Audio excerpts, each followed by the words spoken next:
Magandang araw po mga giliw naming tagapakinig.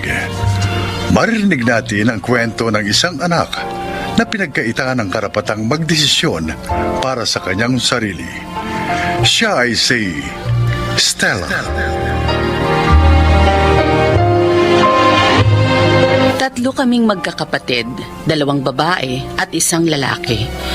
Parehong matalino sina kuya at ate, kung kaya sa kanila ipinagkakatiwala ni Papa ang negosyo namin. Pero ako, dahil mahina raw ang utak ko, kahit ang pagpili ng mapapangasawa ay si Papa ang nagdesisyon para sa akin. Hindi ko alam, dun pala magsisimula ang kalbaryo ng aking buhay. Stella, ang galing-galing talaga magsalita ng asawa mo, ano? Full of wisdom. Oh, you are very blessed dahil ikaw ang asawa niya. Salamat sa mga papuri niyo sa asawa ko. I'm sure, siya ang paboritong manugang ng papa mo. Wala namang paboritong manugang si Papa. Pero lahat nasa business industry, kaya nagkakasundo silang lahat. Ay, naku, ako? Asawa ko lang ang mahilig sa business. Ako, I have my own interest. Naalaman ko ang involved ka sa mga community outreach programs. Oh, yes. Aanhin ba naman namin ang pera kung hindi naman namin i-share sa mga nangangailangan? We are being blessed so that we can be a blessing to others. Uy, minsan nga.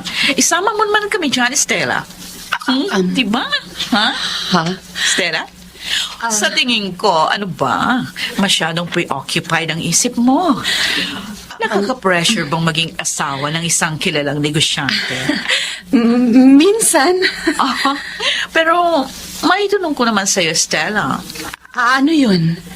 Kumusta naman ang sex life niyo ni Miguel? Ha?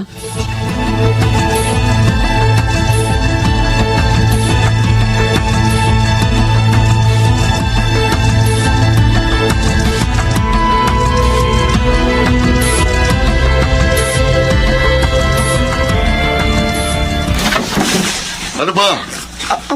Ang sabi ko, gawin mo ito eh. Miguel naman.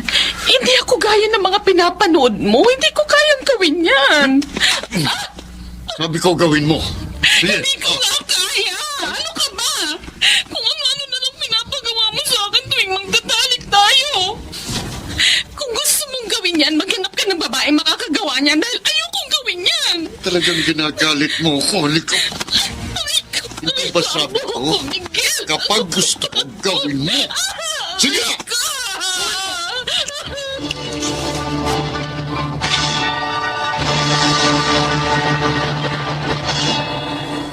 Stella, yan na ba yung mga dokumentong galing kay Miguel? Oo, Papa. Oh, ba't ganyan ang itsura mo?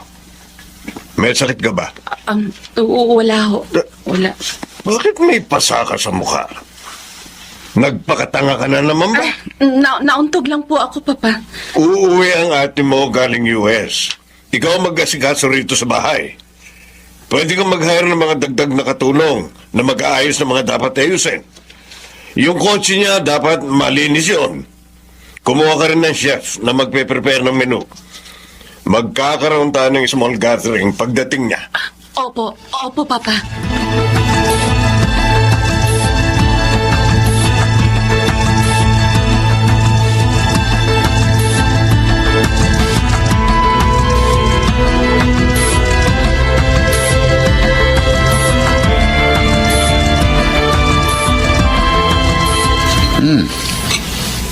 Ang sarap yata ng luto mo ngayon, ha? Gusto mo yatang palaging dito kumakain sa bahay. Sana pala nilagyan ko ng laso ng kinakain. Stella, Aha. may photoshoot mamaya para sa magazine. Mag-ayos ka, ha? Gusto ko maganda ka. Yung kaingitan ako ng ibang mga businessman for having me a gorgeous wife. Kasama pa ba ako sa photoshoot? Tama nga papa mo, no? May kahinaan din talagang utak mo eh. Sasabihan ba kita na mag-ayos ka kung hindi ka kasama? Sinisiguro ko lang. Isa pa, Ipi-feature sa magazine ang buhay ng pamilya natin. So, make sure na magandang sasabihin mo during the interview. Yung dati lang naman sinasabi mo kapag may nagtatanong sa'yo, that I am a loving husband and father to our children. At kahit busy ako sa negosyo, hindi ako nawawala ng oras sa inyo. Because you are my priority, lalo na ikaw. Ha? Paliwanag ba yun? Stella, Oo.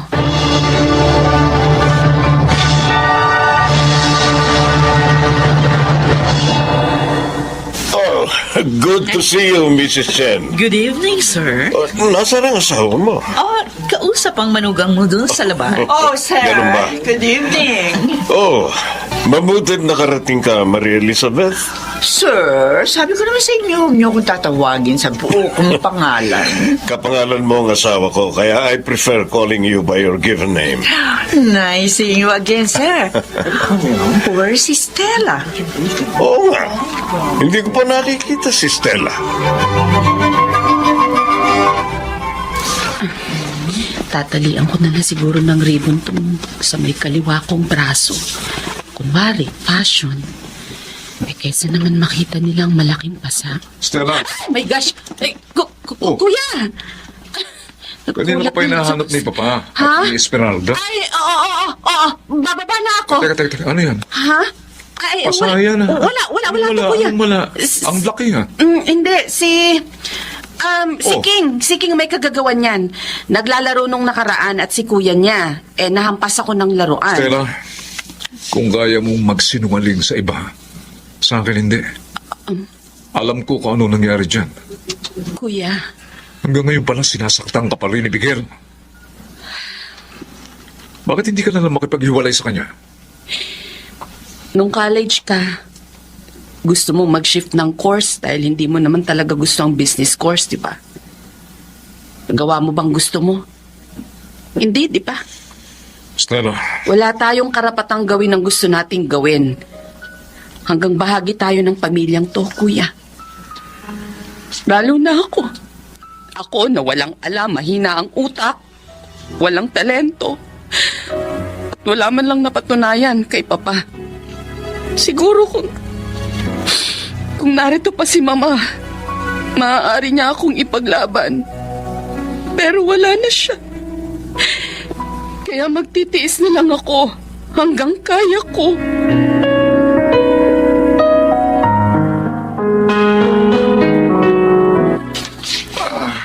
Sunod-sunod ang business meeting. Nangalay na balikat ko. Masayin mo nga ako, Stella. Totoo ba, Miguel? Dinala mo rito sa bahay ang babae mo? Ano? Tinatanong ako kanina ng panganay natin kung sino raw yung kasama mo rito kahapon habang wala ako. Si Carmi. Oo, sinama ko rito. Sabi ko naman sa'yo, pwede kang mambabae hanggang gusto mo, pero wag na wag mong ipapakita sa mga bata. At kailan pa nagkaroon ng kapangyarihan ng mga salita mo, ha? Kaya kong tiisin lahat ng kabastusan mo, pati ang pananakit mo sa akin. Wala akong pakialam kahit maliitin mo ako sa harap ng ibang tao. Pero wag na wag mong ipapakita at ipaparamdam sa mga anak natin ang masagwang imahe ng pamilyang to! Sinisigawan mo ba? Dahil punong-puno na ako sa'yo! Ano na lika? Walang iya ka? Tigil mo ako! Ang lakas ng loob mo, ha? Bakit? Kaya mo na ba?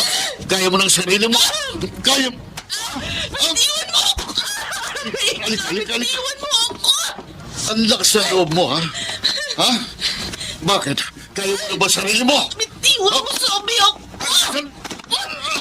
Luis, babasagin ko! Malapad ka. Kukunin ko ang basag na face! Talagang pinag-iinit mo lalo ang ulo ko. Sige! Subukan mong idantay pang muli ang mga kamay mo sa akin! Sasaksakin ko ang leg ko ng basag na face na to! Sige! Stella! Tingnan ko lang kung ano mangyayari sa negosyo mo kapag nabalitang namatay ang asawa mo sa loob mismo ng kwartong to! Sige! Stella, bitawan mo yan! Hindi man kita mapapatay pero isasama ko sa hukay ang magandang imaheng pilit mong pinapakita sa harap ng ibang tao! Ipapakita ko sa kanilang hindi ka anghel, kundi isa kang demonyo!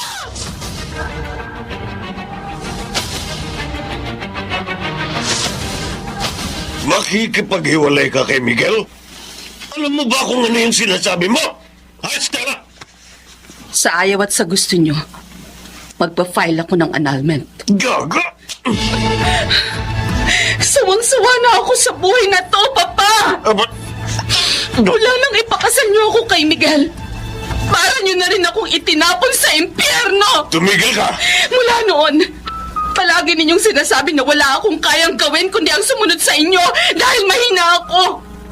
Hindi ako kagaya ni na ate at kuya. Mula noon, pinaniwala ako ang klase ng pagkataong kayo ang gumawa para sa akin. Pero mayangganan ng lahat. Hindi ako mahina. Hindi ako mangmang. At kahit pa itakulin niyo ako bilang isang anak, kahit pa hindi ako magmana ng kahit alikabok mula sa sahig ng bahay na ito, hindi na magbabagong desisyon ko. Stella, Mula ngayon, ako na ang magdedesisyon para sa sarili ko.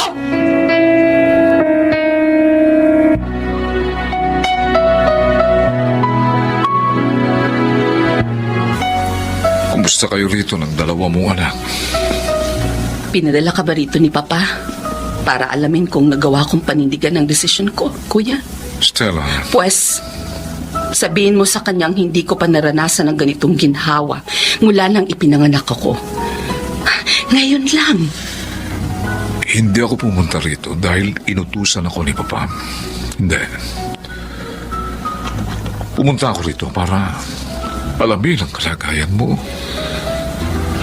At para sabihin sa'yo na masaya ako sa naging desisyon mo. Masaya ako na nagawa mo ang ganitong desisyon na maging ako o si Esmeralda ay hindi kayang gawin. Sa ating tatlo, hindi ikaw ang mahina. Ikaw ang pinakamatapang.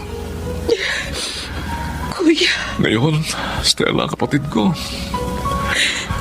gawin mo ang lahat ng gusto mong gawin para sa sarili mo at sa mga anak mo. Gawin mo ang mga bagay na hindi mo nagawa noon dahil nakabilanggo sa takot ang iyong sarili. Salamat. Salamat, Kuya. Oo. Mula ngayon, aayusin ko na ang buhay ko. Ipapakita ko kay Papa at kay Miguel na hindi na nila kahit kailan magagawang kontrolin ang buhay ko.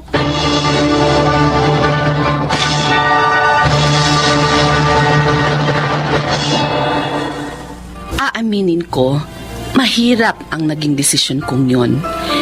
Ngunit kung nais nating baguhin ang ating buhay, kailangan nating maging matapang na gumawa ng mga mahihirap na desisyon.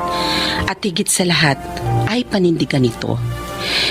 Nagtatrabaho ako ngayon sa isang pribadong kumpanya at marahil naaayon sa kagustuhan ng Diyos ang ginawa ko. Dahil ramdam kong kahit mahirap, nakakaya ko. Ako po si Stella at ito ang aking buhay. Ang buhay ni Stella ay isang aral para sa atin na hindi natin maaaring kontrolin ng ibang tao ang ating buhay. Dahil higit kanino man, tayong nakaalam kung ano ang tama at nararapat para sa atin. Mga nagsiganap, Phil Cruz, Yunel Benamino, Rosana Villegas, Susan Robles, June Martin Legaspi, at Jenaline de la Cruz sa papel na Stella. Naglapat ng angkop na tunog Jerry Mutia, sa musika Boboy Salonga, supervisyong teknikal Bong Buyar at Eric Lucero. Creative Consultant Phil Cruz, Production Assistant Anching Cruz. Ito'y mula sa panulat ni Rita Labanon, sa direksyon Salvador M. Royales. Ito ang aking buhay.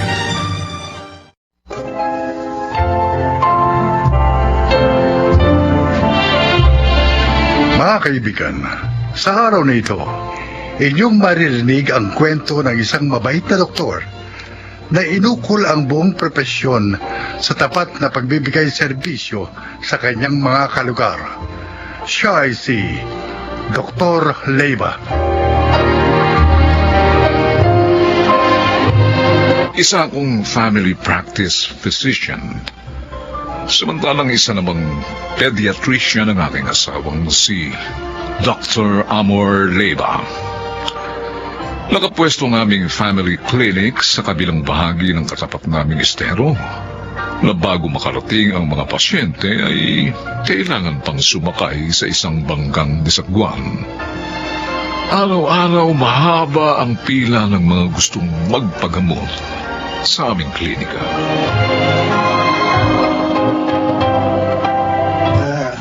Neng, ay magpapalista ako para magpagamot kay Dr. Leyva. May record na po kayo dito, Lolo? Oo. Sige po. Pakisulat po ninyo dito sa papel ang buong pangalan ninyo at address para mahanap ko po sa files ng mga pasyente ni Doc.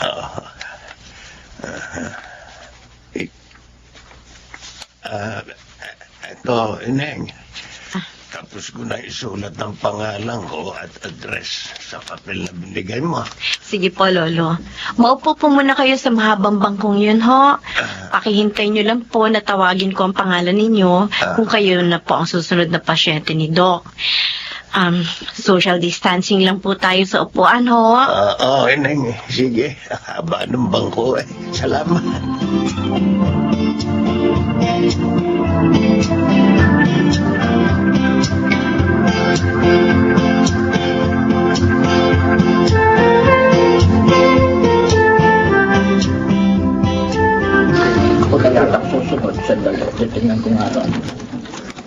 Dok, Mali. 30 katao na pong mga pasyente natin na nakapila sa labas. Magkaka-off na po ba tayo? Oo. Kailangan kasi ko sa ospital mamayang hapon ha. Diretso ako ron pagkatapos kong manggamot dito sa klinik. Sige po, Dok. Bisuhan ko na lang ang mga pasyenteng bagong dating para sa schedule natin bukas ulit ng umaga. Yung health protocols ay ipatupad pa rin. Nasa paligid pa rin ang panganib ng Opo, virus. Dok. Mahigpit po ang pagbabantay ko sa may gate ng clinic. Good. May malaking bote po ng alcohol na nakalagay ron para sa hand sanitation ng mga pasyente. Ay maglagay ka na rin ng libreng face mask doon para sa mga pasyenteng nakalilimot magdala. Opo, Dok. Maglalagay po ako. Okay.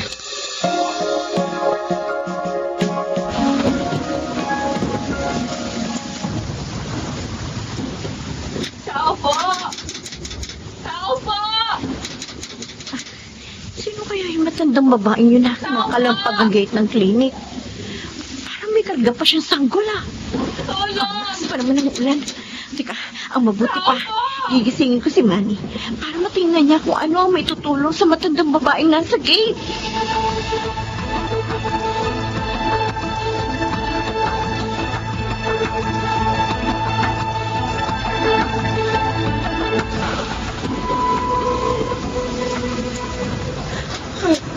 Oh, wala. Ano pong problema? Basta na kayo, pati ang apo nyo. Ang apo ko, kinukumbulsyon. Tumitirik na mga mata. Kailangan ko ng tulong ni Dr. Leyva para magamot ang apo ko. Parang awa mo na. Tawagin mo si Doktora. Pero tulog na po si Doktora, Lola. Pwes, gisingin mo! Oh. Gisingin mo! Parang awa mo na. Tulungan mo ko. Gisingin mo si Doktora. Ayoko mamatay ang apo ko. Ayoko!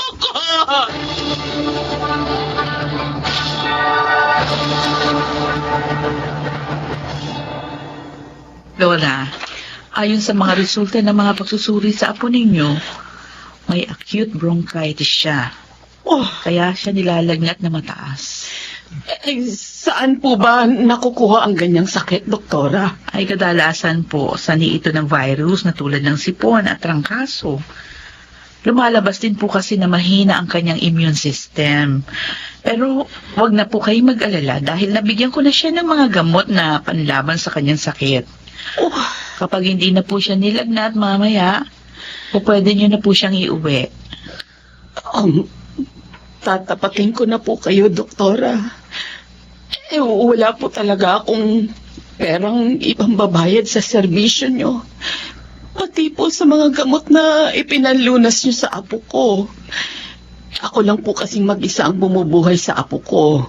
Umaasa lang po kami sa pagtitinda ko ng kung ano-ano sa bangketa. Nasaan na po ang mga magulang ng bata? Aba sa edad niyong yan, mahihirapan na kayo mag-alaga sa kanya. Namatay po ang kanyang ina habang siya isinisilang. Ang kanya naman pong ama, na-hit and run sa highway. Isang madaling araw habang nangangalakal. Oy, ang lungkot naman po pala ng istorya ng buhay ng batang niya. Ay, huwag niyo nang alalahanin ng pambayad sa serbisyo ko. Pati yung sa mga gamot na binigay ko sa apo ninyo. Basta ang mahalaga, bumuti na po ang lagay niya. Payapa na siya nakatulog. Talaga po, doktora? Oo. Hindi niyo na po ako sisingilin sa mga naging gastos ng apo ko rito sa klinik. Lola, may mga gamot po talaga kami nakareserba para sa mga pasyenteng nangangailangan. At saka, kung meron po kayong pangangailangan, kahit hindi sa gamot, pumunta lang po kayo rito sa klinik. Huwag kayong mahiyang magsabi. Hindi ko po alam kung anong sasabihin ko. Sa sobrang pasasalamat ko sa inyo, doktora. Napakabuti po ninyo. Pagpalain po kayo ng Diyos. Pagpalain po kayo, doktora.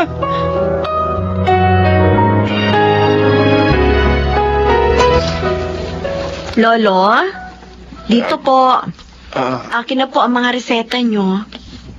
Mary, Dok, mo lang singilin si Lolo, no? Yung mga inireseta kong gamot sa kanya, bigyan mo na lang siya, ha? Kumpletuhin mo, ha? Para maging kumpleto rin ang mga araw ng paggagamot niya. sige po, Dok. Ako na pong bahala sa mga gamot ni Lolo. Sige, excuse me. Ayoko na kayo. Pero may konti naman akong perang pambayad sa ilang pirasong gamot, Ineng. Hayaan niyo na po, Lolo. Nakaugalian na po kasi ni Doc na hindi na pinagbabayad ng pasyente kapag follow-up check-up na lang po. Napakabait talaga ni Dr. Leiva. Kaya alam mo ba, Ineng, Ho, kasama siya lagi sa mga dasal ko. Hiling ko sa Diyos na sana bigyan pa siya ng malusog at mahabang buhay para mas marami pa siyang mga taong matulungan. Lalo na yung talagang mga nangangailangan. malingap po talaga mag-asawang doktor, Lolo. Yun po kasi ang advokasya nila. Ang pagkalinga sa kapwa.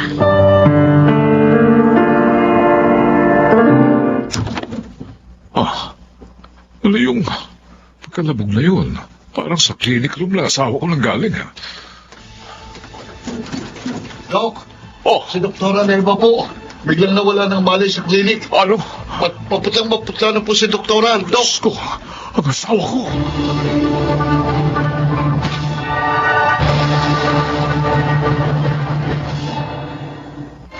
Ayon sa medical data ni Dr. Leiva na ilabas ng ospital, may existing chronic condition siya ng chronic obstructive pulmonary disease.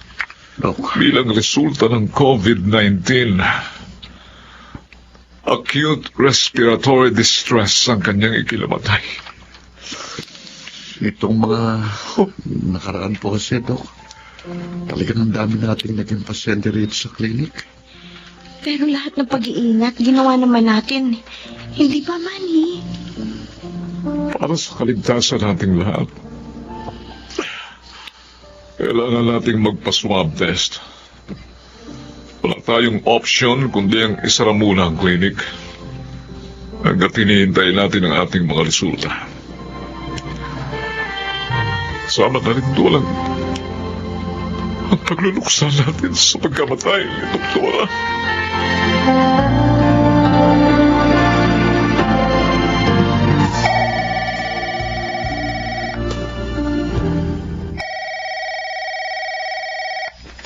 Hello, sino po sila? Hello, Dr. Leiva.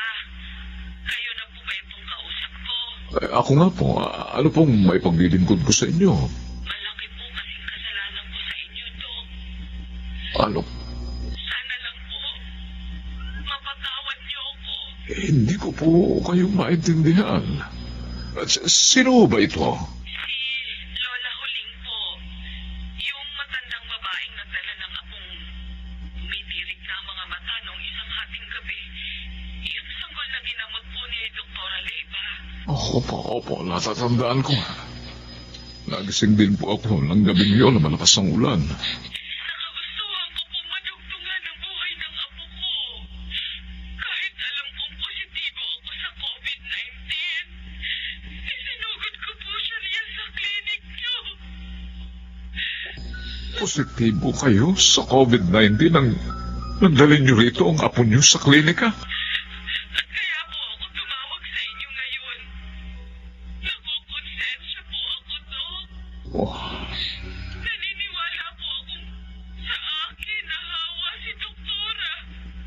Ako ang dahilan ng kanyang pagkamatay. Patawarin niyo po ako. Hindi ko po sinasadya. Hindi po, Doktor. Diyos ko.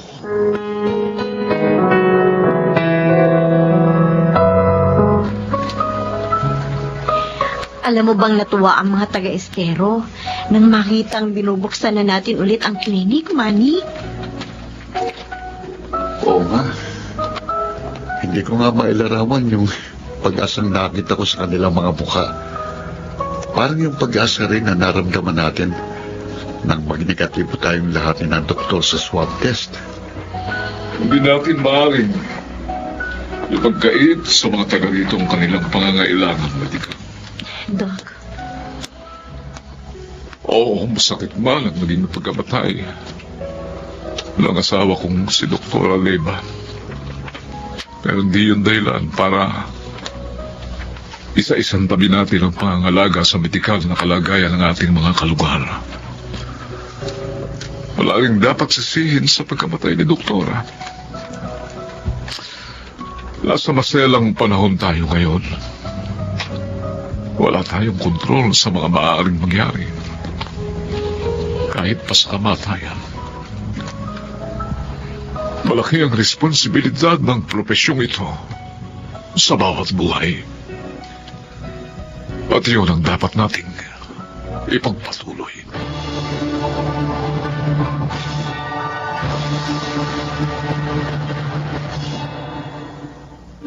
Malaking kakulangan sa buhay ko ang hindi ko inaasahang pagkamatay ng aking asawang si Dr. Leyva. Pero hindi sa kanyang pagkawala natapos ang aming sinimulang advokasya sa aming klinik. Sa yumao kong asawa, sa kanya ko natutuhan na ang tunay na pagtulong sa kapwa ay walang pinipiling oras, tao o lugar. Higit sa lahat, dapat ay nanggagaling ito sa puso. Ako si Dr. Nelson Leyva at ito ang aking buhay.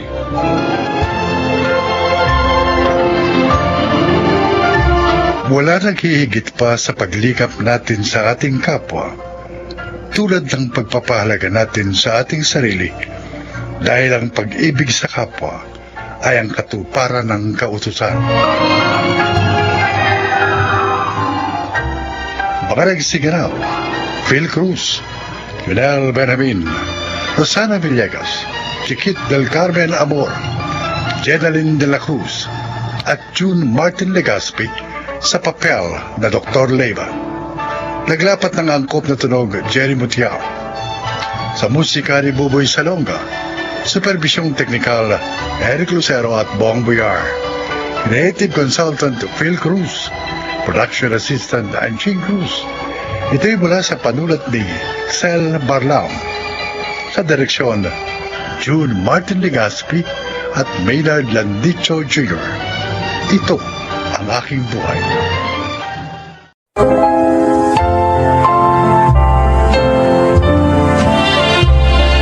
Magandang araw po mga kaibigan. Isa na namang kasaysayan na kapupulutan nyo ng aral sa buhay ang inyong maririnig. Ito ay ang kwento ni Brian.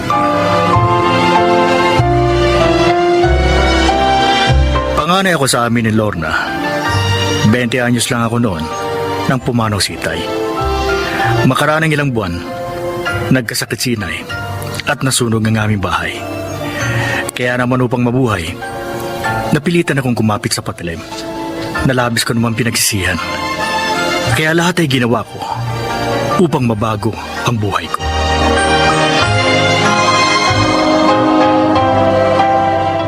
Ay, sa wakas, makakapagpahinga na rin ako. Pagod na pagod ka na naman, kuya. Di bale, masaya naman ako, Lorna. Dahil malakas bumenta ang karinderya ko. Oo nga, anak. At dahil doon, naipaayos mo na itong bahay natin. At may 2 tricycle ka na rin pamasada. Oo nga. At naipundar kong lahat ng ito sa loob lang ng 3 taon. Nagtagumpay kang baguhin ang iyong buhay, anak. Abay, pwede ka nang mag-asawa. Naku, inay, palagay ko po, malapit nang dumating ang panahong yon. Malapit na makapag-asawa si Kuya Brian. Ano ba naman yung sinasabi mo, Lorna? Naku, huwag ka nang magkaila, kuya. Halata ko yan. May gusto ka sa kaibigan kong teacher, si Janine.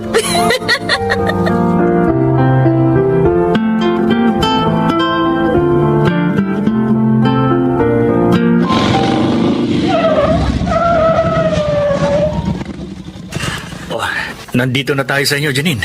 Oo nga. Ay, salamat. Hindi ako gaanong napagod dahil nakuha kong service sa pamimili ko tong tricycle mo. Basta kailangan mo, sabihin mo lang. Oy, siya nga pala. Sino nag-aasikaso sa karinderya mo pag wala ka? Eh, kaya na ng 4 na kasama ko yun. Sabagay, 5 nga pala kayo doon. Malakas kasi. Kaya kailangan ko talaga ng katulong. Magbubukas nga rin ako ng pangalawa kong karinderya. Oh, talaga? Oo. Wow, ang galing mo naman. Palibasa, masarap ka kasi magluto Pinagbubuti ko lang ang negosyo ko. Ito lang kasi ang alam kong trabaho. Dahil wala naman ako natapos na kurso. Kahit naman hindi ka nakatapos ng pag-aaral, naiayos mo ang buhay nyo. Nakakatuwa nga eh. Ay, ano ba yan? Daldal ako ng daldal. Hindi pa pala ako bayad. Ay, teka. Oh, eto. Eto pala yung bayad Huwag na, ko. sige na. Okay Ha? na. Okay na yun. Nakakaya naman, Brian. Okay lang. Ilang beses mo na akong hindi pinagbabayad. Okay lang, walang problema. Kaibigan ka naman ng kapatid ko eh. Ganon? Hmm. Kaya kaibigan din ang turing mo sa akin? Ganon ba? Oo, ganun na nga. Ay siya, halika. Tumuloy ka muna nang makapag-juice ka man lang. Ha? Sige na. Ito man lang may ganti ko sa madalas mong paghatid sa akin ng libre.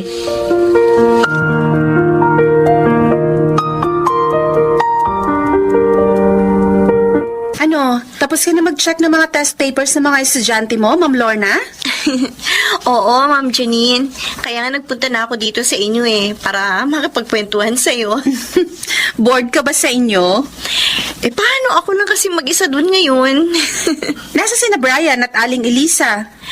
Ay, hayon, tinulungan ni Inay si Kuya. Ngayon ang opening ng pangalawa niyang karinderya Oh, ang sipag talaga ng kuya mo Maswerte ang mamahalin niya. Totoo. Kaya maswerte ka. Ano? Ikaw talaga? Kung magsalita ka, hindi naman nililigaw sa akin si Brian. Pero mahal ka ni Kuya. Nahihiya lang siya magtapat sa'yo. Nahihiya? Bakit naman? Baka raw kasi hindi mo siya tanggapin kapag nalaman mo ang lahat. Ang alin yun, Lorna? Ang madilim na nakaraan ng kuya ko.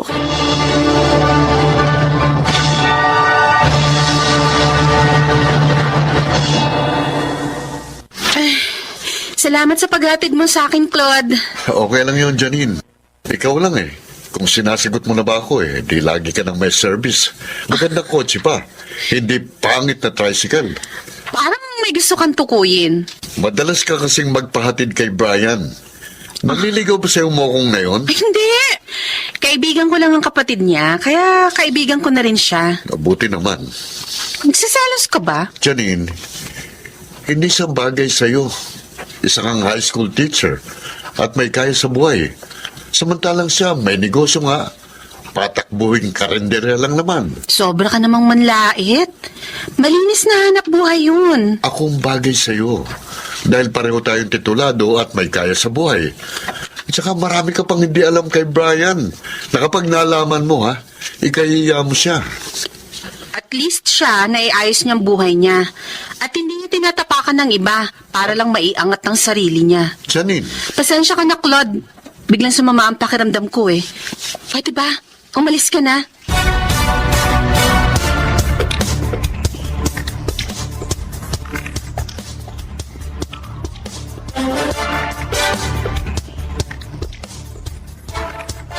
ating gabi na. Ayaw pa rin akong dalawin ng antok. Naiinis pa rin ako sa parang pagtatanggol ni Janine kay Brian. Para bang si Brian pang mas mabuti sa tingin niya kaysa sa akin. Ang mabahong putik na lalaking yun. Tatalunin ba yata ako kay Janine? Hindi. Hindi maaari yun.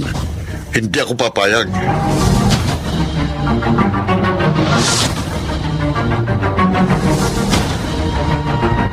Anak, sabi mo napagod ka sa pag-aasikaso ng mga karinderya mo. Hoy, bakit ating gabi na? Hindi ka pa matulog. Hindi po ako makatulog, Nay. Si Janine ba ang iniisip mo? Nay, inihatid po siya ni Claude kanina sa bahay nila. Dadalawin ko po sana siya pero nang makita ko sila, hindi na po ako tumuloy. Manliligaw ba niya ang lalaking yan? Yun po ang sabi ni Lorna. Dapat kasi anak, magtapat ka na rin sa kanya nang hindi ka na nahihirapan pa ng ganyan. Natatakot po ako na eh. Nag-aalala ako. Baka kasi masaktan lang ako. Huwag mong katakutang masaktan ka. Ang mahalaga, lumabang ka. Mahirap yung nasasaktan ka dahil wala kang ginagawa. Nay, alam niyo naman po ang dahilan kaya nag-aalala ako. Lahat ng tao ay may karapatang magmahal at mahalin. Kaya huwag kang magpatalo sa takot.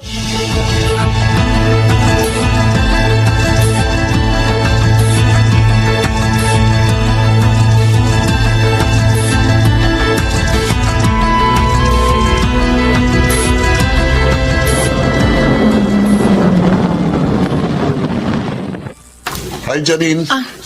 Ikaw pala, Claude.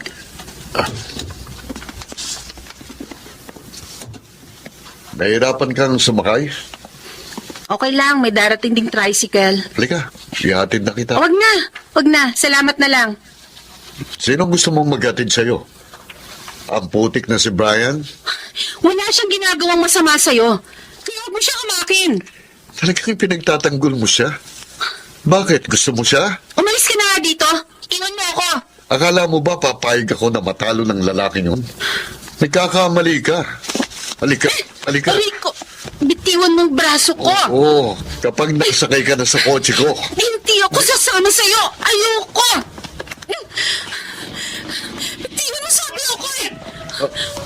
Hoy! Huwag mong pakialaman ang girlfriend ko, ha? Huwag ka maniwala sa kanya, Brian. Hindi ko siya nobyo. Hindi ka niya nobyo, Claude. At ayaw niya sumama sa'yo. Igalang mo naman sana ng babae. Huwag ka nga magpaka-gentleman. Hindi bagay sa'yo. Dahil sa kamputik, dating bilanggo. Huwag mo siyang pagsalitaan ng ganyan, Claude. Nagsasabi lang ako ng totoo. Dating bilanggo ang taong yan. Nakulong. Dahil sa pagpa-perform ng malaswa sa isang gay bar. At nagbebenta rin siya ng laman sa mga bakla niyang parokyano. Oh, Claude, alam ko yun. Dahil kapitbahay nilang pinsan ko sa dati nilang tinirhan. Isa siyang lalaking hostess. Kaya huwag mo nang aksayain pang panahon mo sa lalaking yan, Janine. Halika na. Hindi. Halika. Ayoko sumama sa'yo, Brad. Halika. sabing bitiwan. Halika. Walang iya ka. Brian! Sinuntok mo ako, ha? Teka, ito naman ang ganti ko sa'yo.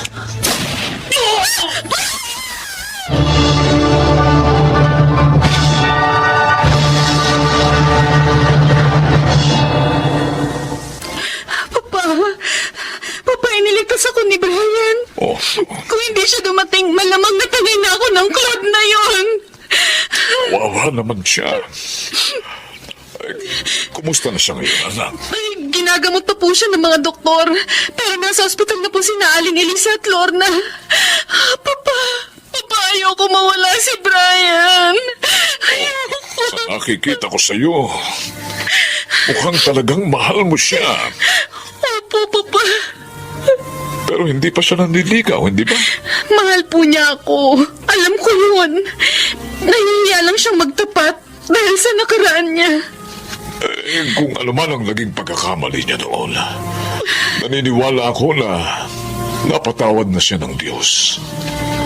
Katunayan, maayos ang kanyang buhay. Salamat, Papa. Salamat sa pagtanggap sa kanya. Maraming salamat.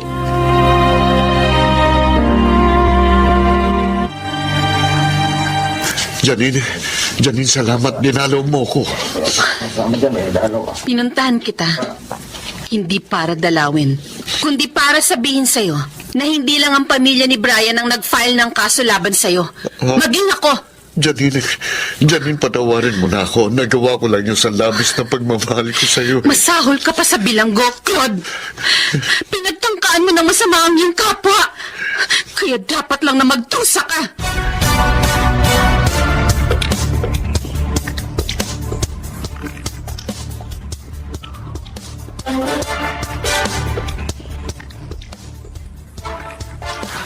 Anak, masakit pa ba ang sugat mo? Hindi na po gaano, Nay. Masaya kami at ligtas ka na, Kuya. Si Claude, pilit niyang isinasama si Janine.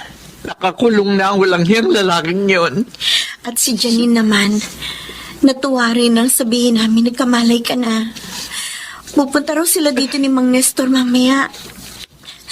Alam mo, Kuya, tingin ko, lalo ka napalapit kay Janine dahil sa pagliligtas mo sa kanya. Kaya, Kuya, magtapat ka na sa kanya.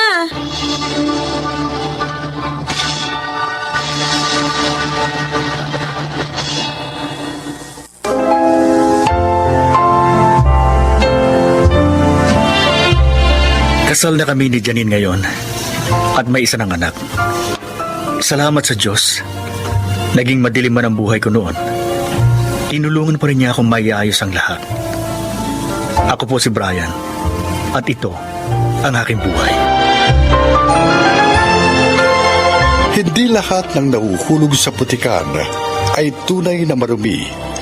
Kaya sana, huwag natin silang hatulan dahil may bahagi pa rin sila sa lipunang ating ginagalawan.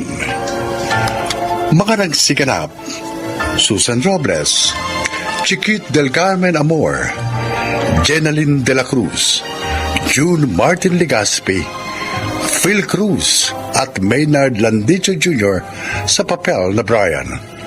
Naglapat ng angkop na tunog Jerry Mutia, sa musika Buboy Salonga, supervisyong teknikal Eric Lucero at Bong Boyar, creative consultant Phil Cruz, production assistant Anching Cruz.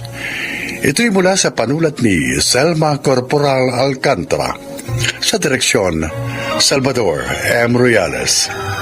Ito ang aking buhay.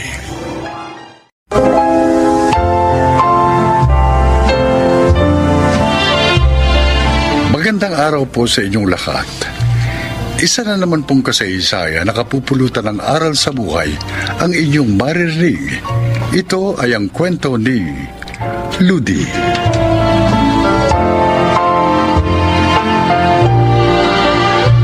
Maaga akong umibig at nabigo. Kaya upang makalimot, iniwan ko ang aming bayan. Nakipagsapalaran ako sa ibang lugar. Lahat ay ginawa ko upang guminhawa. At nangyari naman yon, at hindi ko namalayan ang paglipas ng mga taon.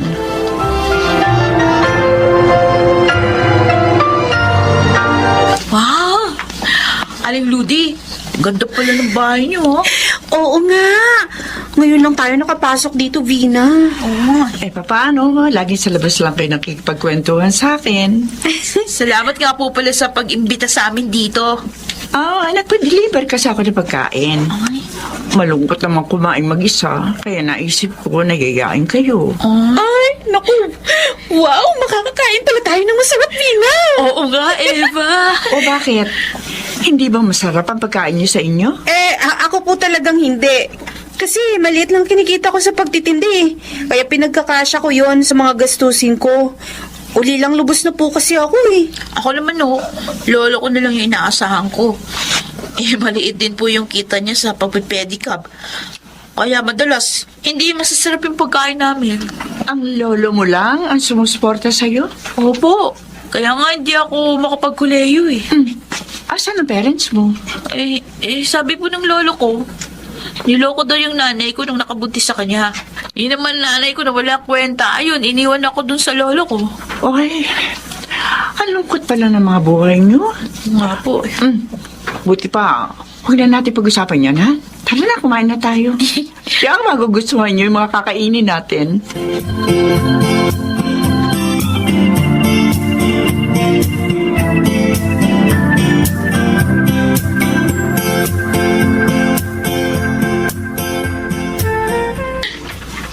Aba, Apo! Lo, Kaganda naman yung damit at bag na gamit mo oo nga po eh. Hindi nga ako makapaniwala na meron akong ganitong kagandang gamit ngayon. Saan ba galing yan Eh, Mukhang pangmayaman bigay po to sa akin ng bago naming kaibigan ni Eva. Ah? Oo, siya rin nga binigyan eh. Pero, mas marami nga lang yun sa akin. Ipinamili kayo? Ganon? Hindi po, nagamit niya na to. Pero ayaw niya na. Kaya binigay na lang sa amin. Ganun ba? Opo. Taga saan ba yung bago niyong kaibigan? Naku, mayaman siguro, no? Mukha po siyang mayaman, Lolo. Ang ganda nga po ng inuupahan niya. Medyo malayo po dito yung bahay niya eh. Pero, kaya naman namin lakarin ni Eva. Ganun ba? Po. Paano niyo naman nakilala? Hindi naman natin kalugar. Ganito po yun. Kasi naghahanap siya ng bahay. Napagtanungan kami. Kaya, tinulungan namin.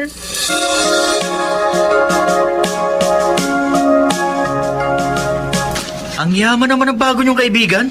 Nabigyan kayo ng mamahaling mga gamit. Oo nga, Ricky. At maganda rin siya. Talaga? Oo. Alam mo, pag nasa bahay kami ni Aling Ludi, laging masasarap ang kinakain namin. Ludi pa ng pangalan niya. Anong ginagawa niya rito? Nagbabakasyon daw siya. Napagod kasi sa trabaho niya sa Maynila. Alam mo, sabi nga niya sa amin, kung gusto na namin magtrabaho, kasi kaya niya kaming ipasok sa Maynila.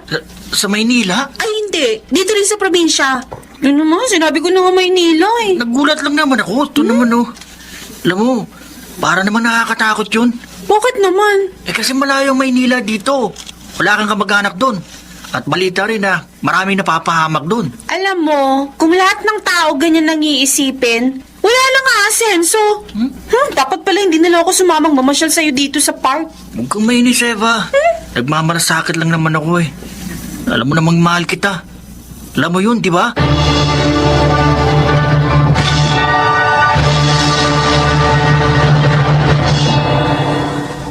Ayan. Tigisa kayo ng pabango. Katulad yan ng pabango ko. Thank you, Aling Ludi. Thank you po. Higit pa riyan mabibili nyo pag nagtatrabaho na kayo ng Maynila. Ay, talaga po? Oo. Giginhawa din ang buhay nyo. Ay, ako po, gusto kong sumama sa inyo, Aling Ludi. Nung makaahon naman ako sa kahirapan. Ikaw, Vina. Gusto ko rin po. Kaso, yung lolo ador ko. Baka hindi ako payagan. Ay, ako, walang problema, Aling Ludi. Dahil ako na lang po ang magpapasya para sa sarili ko. Buti. Sige. Isasama kita pag alis ko next week, Eva. Paano naman ako, Aling Ludi? Gusto ko rin sumama. Teka. Ganito. Kakausapin ko lolo mo. Okay ba yun sa'yo? Ay, sige po. Magiging palagay na ang loob ni Lolo pag nakilala niya na kayo. Paano kung hindi ka pa rin payagan ni Lolo Ador, Vina? Madali lang naman yun eh. Dito ka sa niya. Ako, magagalit pa ang lolo ko pag ginawa ko yun. Mawawala din yung galit niya pag napadalhan mo na siya ng pera.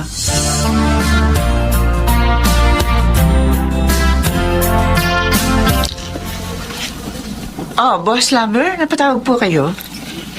Gusto ko lang makibalita sa lakad mo dyan, Lodi. Boss, kahit kailan naman hindi pa ako napahiya sa'yo, di ba? Ibig sabihin, may matatala ka. Talagang meron. Mga sariwa at magaganda. Magaling. Maasahan ka talaga. Kailan mo sila dadalhin dito? Next week, Boss Lambert. Hintayin mo na lang ang tawag ko, okay?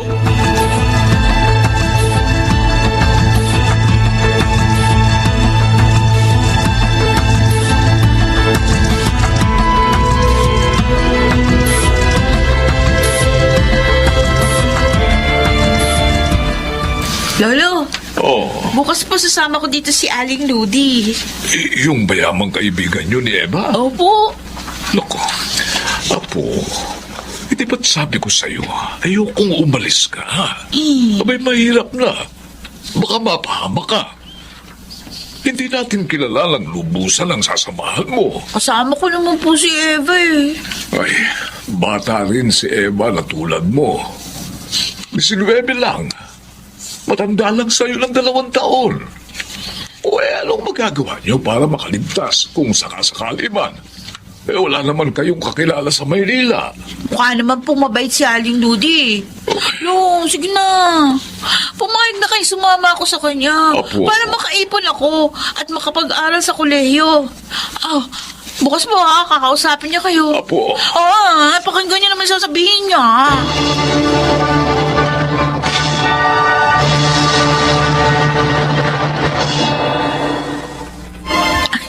Aling Ludi, pasensya na ho kayo sa bahay namin, ha? Ikaw, ayos lang yung Bina.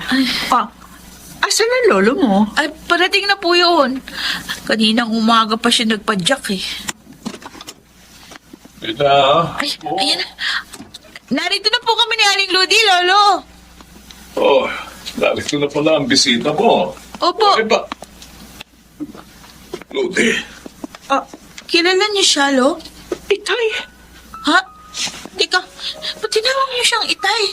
Aling Ludi? siya na po ba? Itay? Oh. Nasira ang bahay natin sa Samar.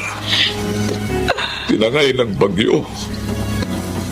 At yun din ang ikinabatay ng iyong ina. Ano po? Tinulungan ako ng kaibigan kong taga rito sa Bicol. Kaya kami napunta rito ng anak mo. Ano? Anak? Niya ako? Lolo? Oo, Apo. Si Lodi, ang iyong ina. Kayo?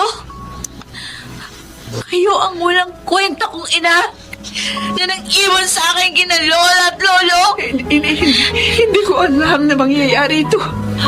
Patawarin mo sana ako, anak. Patawarin mo. Hindi! Hindi ko kayo mapapatawan! Hindi!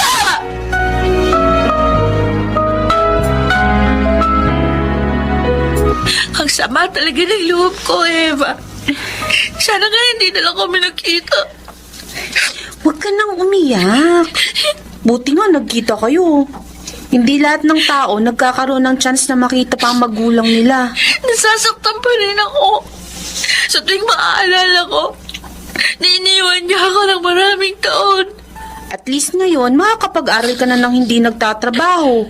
Dahil nandiyan si Aling Ludi para pag-aralin ka. Nga lang, dapat magbagong buhay siya. Dahil di ba sabi mo, pinagtapat niya sa inyo na pagbubugaw sa mga teenager na babaeng trabaho niya? Oo. Kaya nga, nakaligtas tayo sa ganung trabaho. Hingin mo na lang sa nanay mo na magbago na siya. Magiging masaya na kayo, matutulungan mo pa siya, at magkakaroon ka pa ng magandang kinabukasan.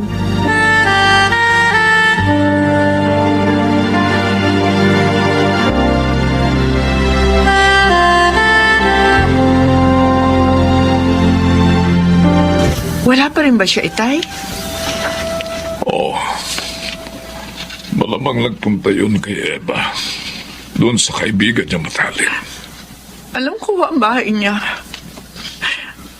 Gusto ko sana magpunta roon, Tay. Pero baka lalong magalit sa akin si Wina. Nabigla ang anak mo sa kanyang natuklasan. At nasaktan din. Kaya hayaan mo muna natin siya. Pag hindi siya buhay hanggang mamaya, Akong susundo sa kanya kina Eva. Itay, pasensya na po sana kayo. At patawad po. Ang laki na pagkakasala ko sa inyo ni Inay. Pumanaw siya nang hindi man lang ako nakakahingi ng tawad. Tapos na yun, anak. Marahil, niloob ng Diyos na magkita-kita tayong muli upang mamulat ka sa iyong mga pagkakamali. At punan mo ang iyong pagkukulang sa iyong alam. Itay, mapatawad pa kaya niya ako?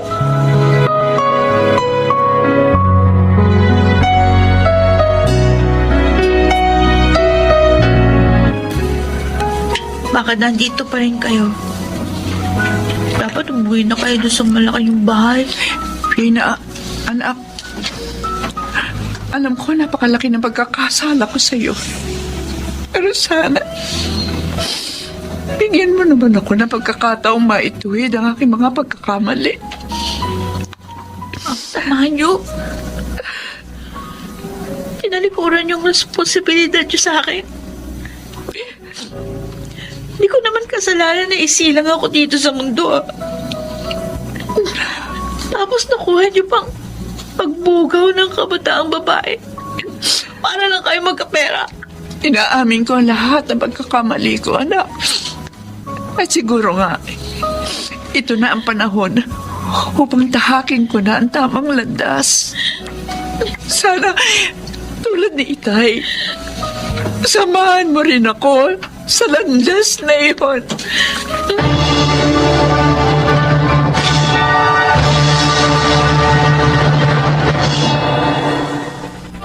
Sa awa ng Diyos, pinatawad ako ng aking anak. At ang pangyayaring iyon ang naging daan upang ako ay magbagong buhay. Sana po inyong hinapulutan ng aral ang aking kasaysayan. Ako si Ludi at ito ang aking buhay.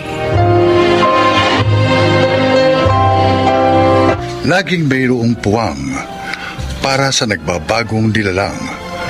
Huwag lamang balikan ang masamang kinasanayan. Mga nagsiganap: June Martin Legaspi, Rosana Villegas, Jenaline de la Cruz, Lionel Benjamin, Maynard Landicho, at Susan Robles sa papel na Ludi. Naglapat ng angkop na tunog Jerry Mutia. Sa musika, Buboy Salonga. Supervisyong teknikal, Bong Muyar at Eric Lucero. Creative Consultant Phil Cruz. Production Assistant Anching Cruz.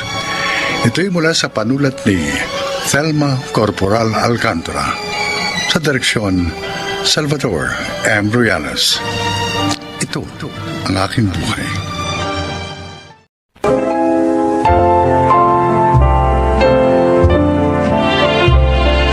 Magandang araw po sa inyo mga kaibigan. Mapapakinggan natin ang testimonya ng isang binatang binsan ay binansagang salot ng lipunan. Siya ay si Goyong.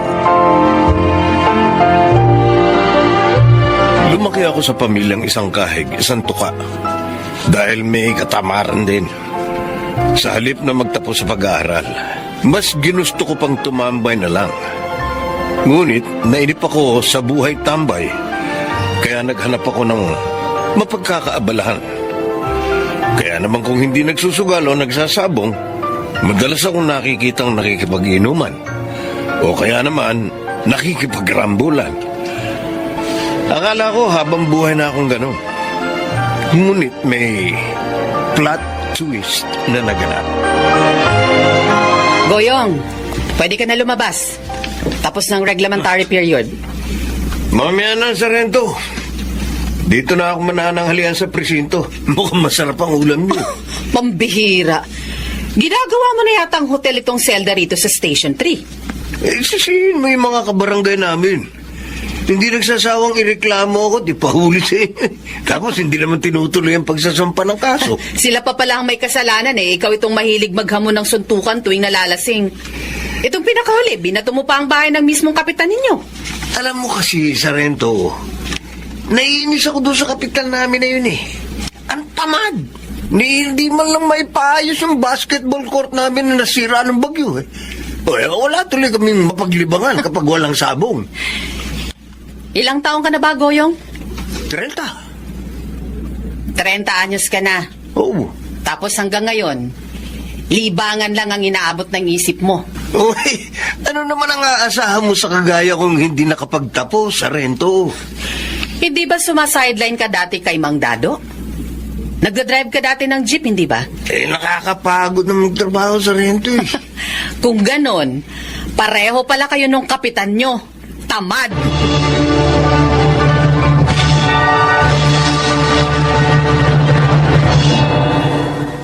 Oh, Tinay, saan ka ba galing? Nagsimba po. Bago na palang parish priest natin dito. Mukhang matanda na pero parang very cool Simba ka ng simba eh. Wala namang nangyayari sa buhay natin. Hindi naman sinasagot ng Diyos yung mga panalangin mo. Linggo pa man din ni Nay. Pwede ba? Huwag na kayo maglitanya. Ay, anong gusto mong gawin ko? Manahimik. Pagod na ako sa buhay natin ganito. Ang tatay mo araw-araw lasing. Ang Kuya Goyong mo. Teka, asan ka ba itong si Goyong? Parang 2 araw ko nang hindi nakikita. I'm home! O yan ang hinahanap ninyo. Saan ka na naman ang galing, Goyong? Ha? Arin ako. Ano nga ba't kayo nangahampas? Saan ka nang galing? Saan pa? Eh di sa presinto. Tarantado Hindi nga. na naman yan nagpapalipas ng magdamag eh. Charan! O ayan, may take out pa ako. Adobong manok. Pinabaunan ako ni Sarento. Yan ay, imbis na magdadaldal na naman kayo dyan, buti pa kumain na tayo. Ha?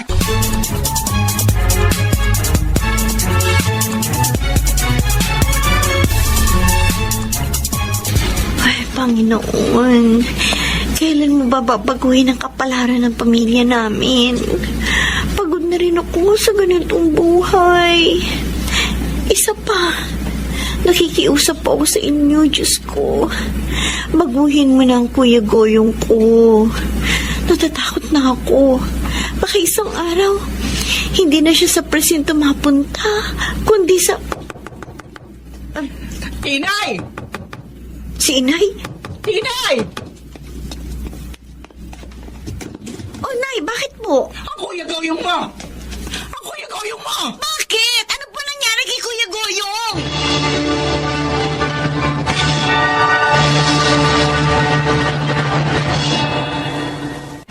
Kasalanan mo ang lahat ng ito, Berto. Bakit ba akong sinisisi mo, ha?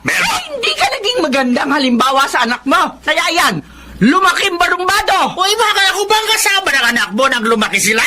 Ha? Ikaw nag-aalaga sa mga bata noon pa. Dahil nagtatrabaho ako. Natapos ngayon, ibabalik mo sa akin ang sisi. Sa iyo natutunan ni Goyong yung iba't ibang bisyo. Uy, tigilan mo na nga ako, Melba.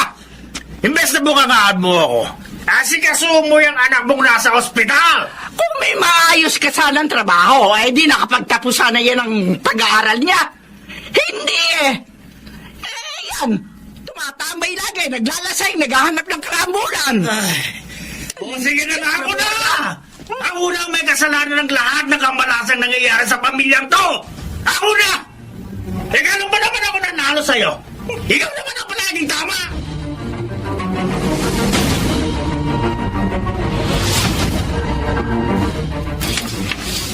Oh, saan ka na naman pupunta, Kuya?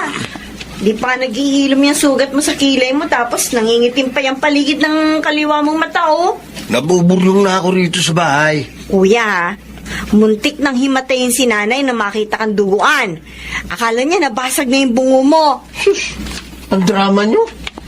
Oh, Kuya Goyong, sabi ko malis eh. Kuya! Hoy! Ala ka na! Tigas ang ulo mo!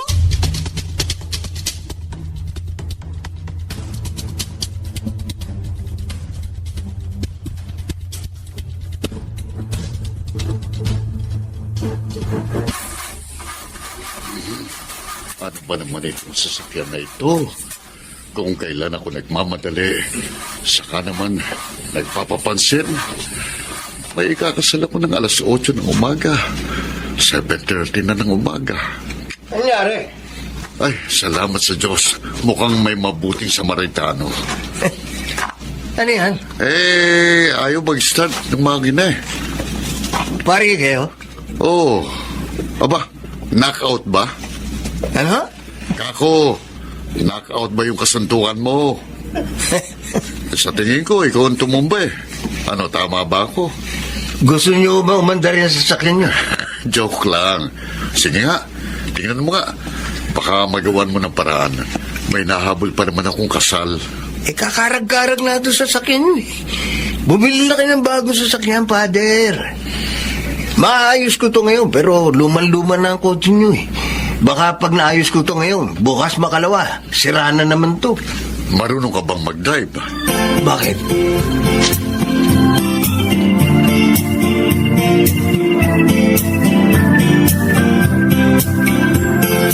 Goyong, ikaw ba yan? Wow! Ayos ang forma mo, kuya. Ayos ba? Uniforme mo ba yan? Oo, tay. Ipinatahi ako ni Father Bon. Para raw kapag isinama niya ako, hindi ako nahihirapang maghanap ng isusuot. Isang buwan ka pa lang kay Father Bon. Pero parang ang dami mo na kaagad na ipinagbago, ah. Nakakainis nga eh. Minsan kasi gusto kong uminom. Kaya lang hindi ako pwedeng basta-basta umalis sa kumbento. O hindi yung mompo na lang ang inumin mo. Tay! Ay, nako, tay. Bago mo pa naisip, nagawa ko na. Ano? Yung? Isang beses lang naman kasi nahalata ni Father Bon. Ayun, kinagalitan ako. Yan, buti nga sa'yo. Lalayasan ko na nga sana siya eh. Kaya lang, ewan ko ba sa paring yun? Parang lumalambot ang puso ko sa kanya. Kasi, iba ang tingin niya sa akin. Iba ang pagtingin niya. Hindi gaya ng pagtingin ng karamihan sa akin na salot ng lipunan. Ang turing niya sa akin, isang tao na kapaki-pakinabang.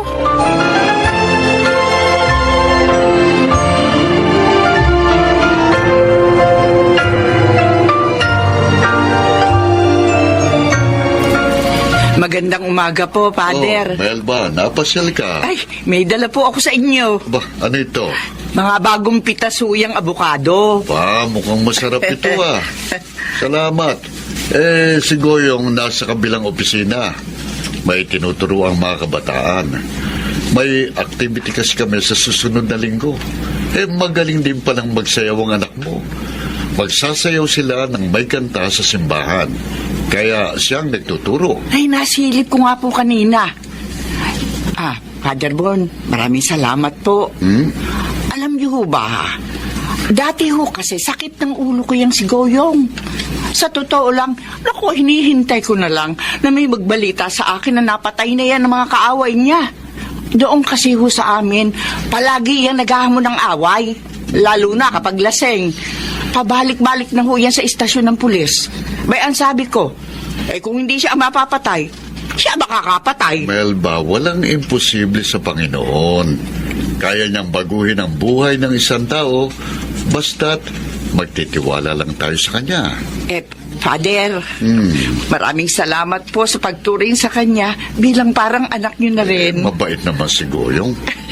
Wala lang kasi siyang nakakasalamuhang mga tao na maaaring gumabay sa kanya. Ang mga kaibigan niya, mga parumbado rin. Kaya nakikisabay na rin siya sa ugali nila. Ngayong nailayo na natin siya sa mga taong gano'n ang ugali, nakikita na natin ang totoong pagkatao ni Goyong.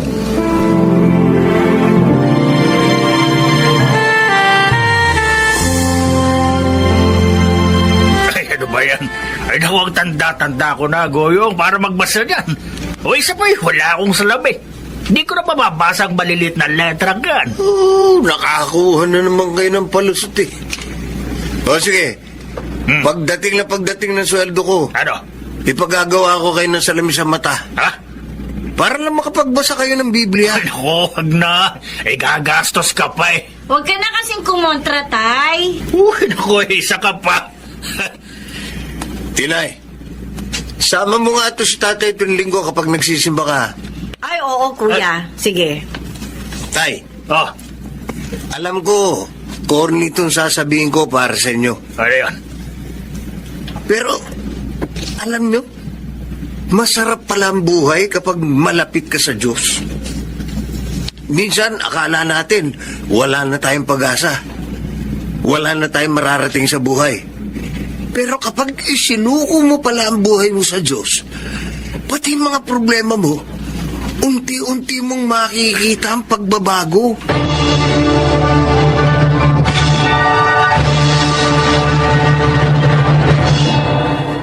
Kapag ikinukumpara ko ang buhay ko ngayon sa buhay ko noong mga nakaraang taon, minsan hindi rin ako makapaniwalang magbabago pa ang kapalaran ko.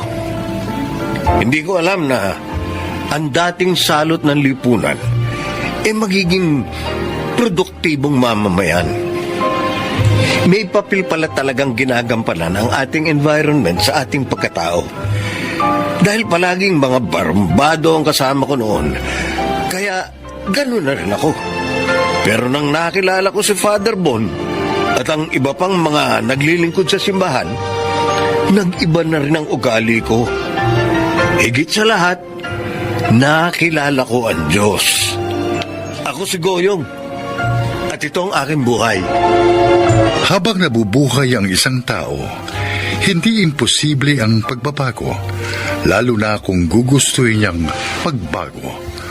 Baka nagsiganap si Kit del Carmen Amor, Susan Robles, Jenaline de la Cruz, Baynard Landicho, Phil Cruz, at Lionel Benamin sa papel na Goyong. Naglapat ng angkop na tunog Jerry Mutia sa musika ni Buboy Salonga.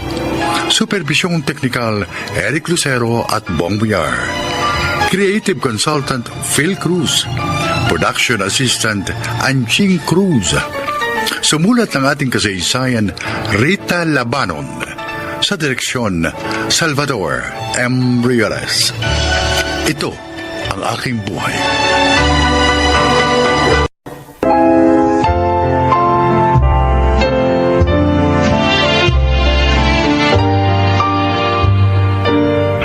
Mga kaibigan, sa araw na ito ay maririnig po ninyo ang testimonya ng isang nilalang na nais ibahagi ang kanyang kwento upang kapulutan ng aral. Siya po ay si Cora.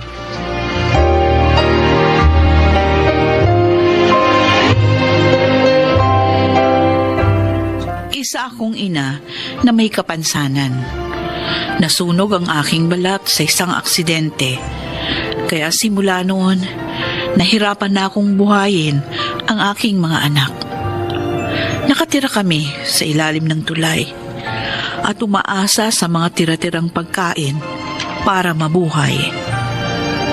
Ito ang aking buhay.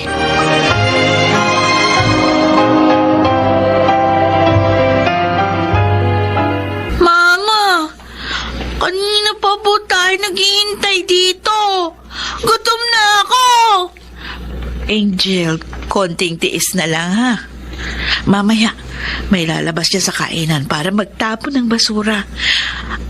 Abangan natin yun dahil sigurado mga pagkain ang laman nun. Mama, ayun mo. May lumabas na po at may dalang plastic na itim. Tinapon po niya sa basura, no? Tara mga anak, puntahan na natin. Tara na. Ma, nakuha ko na po yung plastic na itim. Akin na ito'y, bubuksan ko. Titingnan ko kung ano-ano yung mga laman. Ito po. Ay, mga anak, may pagkain na tayo. Mukhang masasarap. Pwede na po ba akong kumain? Ay naku Angel, hindi pa. Pipiliin ko muna kung ano yung mga pwede pang kainin dito. Tapos lulutuin ko ulit para mamatay yung mga mikrobyo. O tara mga anak, umuwi na tayo sa ating barong-barong para makakain na tayong tatlo.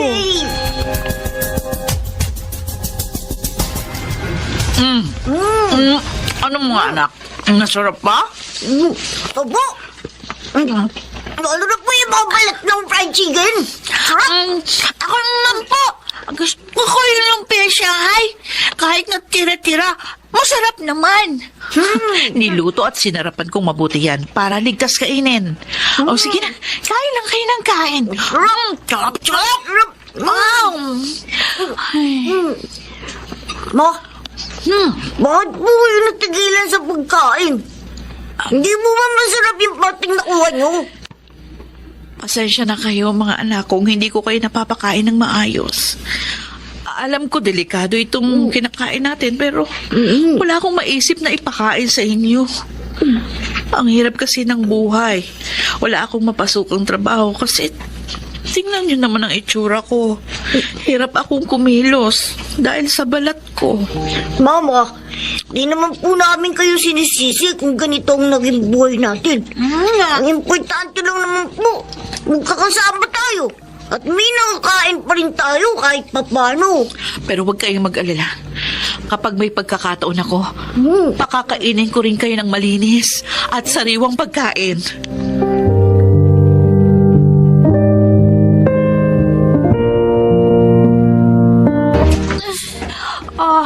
Ang sakit ng tiyan ko. Ano ba ito? Mukhang sa kinain ko ito kanina.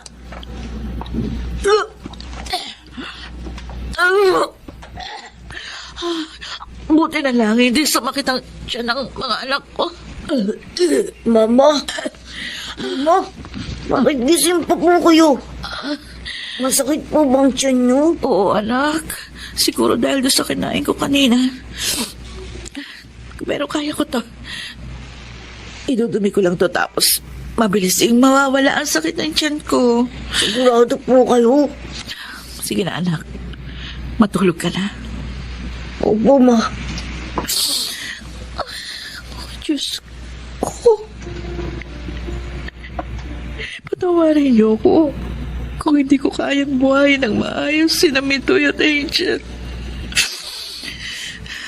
Hindi baling ako na lang ang sumakit ang tiyan dahil sa mga kinakain naming pagpag. Basta wag lang sila. Hindi ko kakayanin kapag may nangyaring masama sa aking mga anak. Ma, nagugutom na po si Angel. Sandali lang mga anak. Iniisa-isa ko pa itong nakuha kong pagpag kanina. Mitoy, ito, tingnan mo, oh. Ayan, Oh? mukhang hindi po naggalaw yung pagkain yan. Mga karne ng baboy ang karamihan sa nakuha natin. Pag napili ko ng lahat, tsaka ako magluluto ng adobo. Oh, Tamang-tama. May toyo, suka at pamintang binigay sa akin si Aling Tekla. Ang sabihin mo kay Angel, konting tiis na lang. Opo. Makakakain din tayo.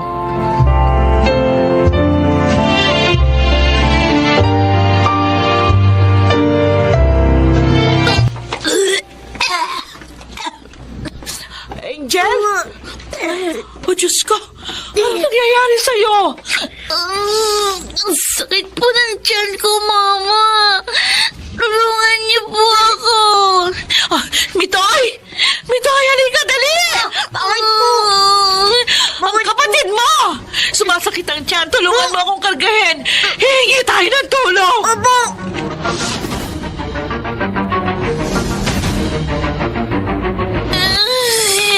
Mama, hindi ko na po kaya.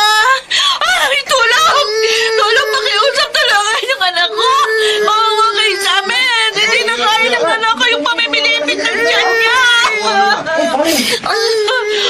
Tulungan niyo kami, nakikiusap ako. Iligtas yung anak ko. Anong nangyari sa anak mo? Na-food poison ba siya? Hindi ko po alam.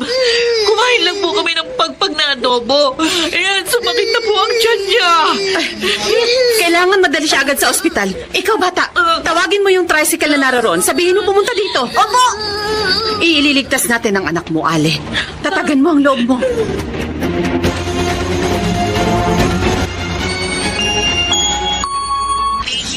Doktor,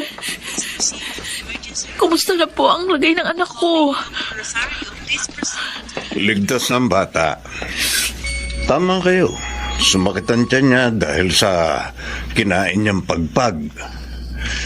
Mrs., hindi po talaga safe kainin ng mga pagkain ng galing sa basura dahil contaminated na ito ng mga mikrobyo na pwedeng magdulot ng sakit sa sino mang kakain nito.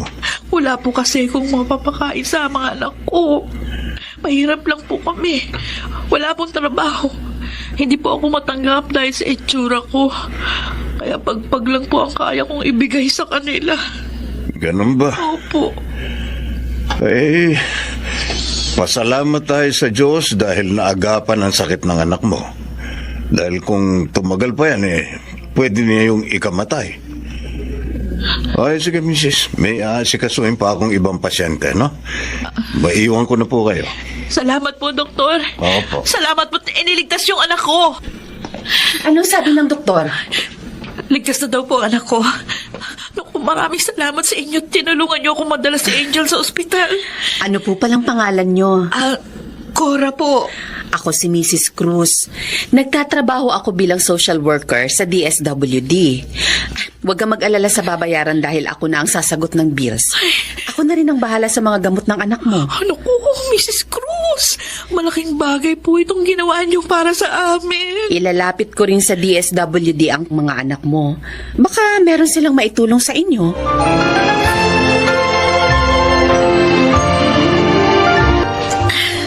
Angel, narito na ulit tayo sa bahay natin. Yay! Ang saya-saya! Nakakamiss po itong bahay natin.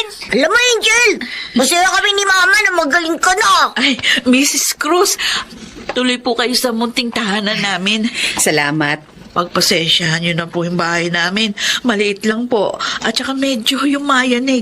Kasi marami pong sasakyan yung dumadaan sa itaas ng tulay. Ilang taon na ba kayong nakatira dito? Maraming taon na rin po. Simula nung mamatay yung asawa ko, nung 1 taong gulang pa lang si Angel. Namatay ba siya sa aksidente kung saan nasira yung mukha mo? Opo. Mabuti na lang. Binuhay pa rin ako ng Diyos. Kasi kung 2 kaming namatay, baka nasa ampunan ng mga anak namin. Mama, gusto ko na pong matulog. Oh, sige, Angel. Mitoy, Bo, samahan mo yung kapatid mo. bo, Nakausap ko na pala yung head namin sa DSWD tungkol sa mga anak mo. Concerned sila masyado kung kaya mo ba silang buhayin na hindi malalagay sa panganib ang kanilang buhay. Alam ko po, mahirap ang buhay namin, pero kakayanin ko po. Ang option kasi nila, kunin sa'yo ang mga anak mo kung makita nilang hindi mo sila kayang buhayin. Ay, hindi. Ayoko pong mawalay sa mga anak ko. Sila na lang 2 dahilan, kaya patuloy pa rin ako lumalaban. Huwag niyo naman kunin sa akin ang aking mga anak.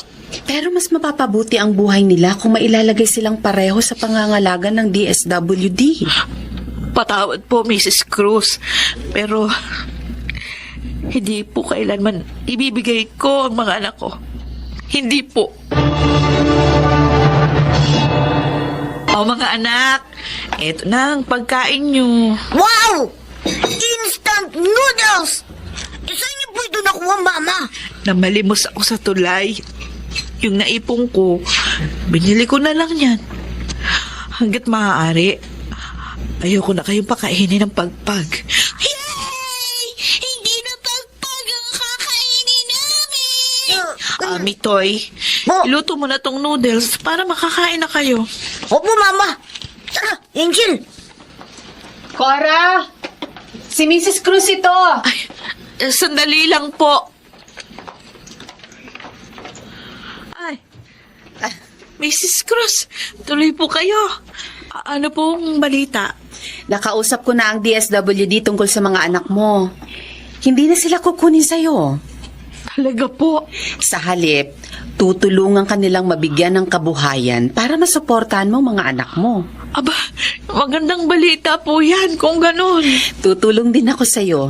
Bukod sa ibibigay sa'yo ng aming ahensya, dadagdagan ko ang puhunan mo para makapagsimula kayo ng panibagong buhay. Ay, Ang hiling lang namin, sana mapalago mo ng maayos ang ibibigay namin sa'yo para maging maayos na ang buhay ninyo ni na Mitoy at Angel. huwag po kayong mag-alala.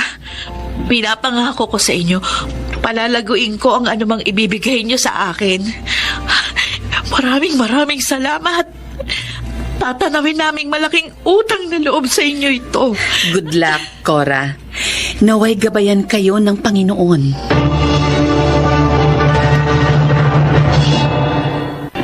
Napapalago ko ng maayos ang puhunang binigay nila sa akin. At sa ngayon, hindi na kami kumakain ng pagpag.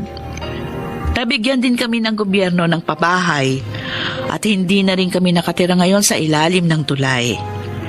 Bilang ina, parang nabunutan ako ng tinik sa dibdib nang makita kong umaayos na ang buhay ng aking mga anak. Ako si Cora at ito ang aking buhay. Mga nagsiganap, Rosana Villegas, Chiquit del Carmen Amor, Phil Cruz, Maynard Landicho, Jenaline de la Cruz, at Lionel Benjamin. Naglapat ng angkop na tunog Jerry Mutia sa musika ni Buboy Salonga. Superbisyong teknikal Eric Lucero at Bong Muyar. Mula sa panulat ni Chris Nasenga. Direksyon Salvador M. Royales. Ito ang aking buhay.